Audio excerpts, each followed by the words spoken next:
esse projeto 0016, que esse projeto era para ser votado na quinta-feira passada. Temos um projeto de votação, o vereador Baixinho pediu vistas do projeto, por um motivo ao qual eu fiz um comentário. Não tinha um professor na quinta-feira passada aqui, nenhum. Isso é uma vergonha. É um projeto para 10 anos, né? E não tinha um professor. Eu quero falar não para todos os professores, porque eu sei que tem professores bons, e meia dúzia de professores que ficam criticando vereadores nas salas de aula e nos corredores, o qual eu falei semana passada, vou comentar.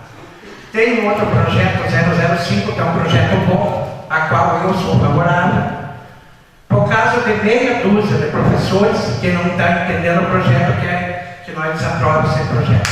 Não. Vai ser aprovado. Então eu peço para o professor, antes de criticar o vereador sim ou não, que venha, converse com a secretária de educação, a casa aqui está aberta para conversa com os professores. Não ficar criticando, às vezes não estamos sabendo de nada e estamos sendo criticados. Os professores falando às vezes para alguns alunos levando para as casas, para os pais, a qual levando uma imagem ruim aqui dos nossos vereadores. Né?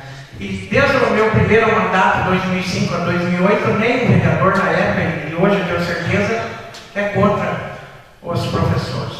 Aqui a casa está aberta, não é igual lá na Assembleia Legislativa do Estado do Paraná, a qual o presidente trancou a porta da Assembleia para os professores. Aqui não, aqui está aberto para todo o povo maranhense, porque aqui não é a Câmara dos Vereadores, é a Câmara do Povo de Maré.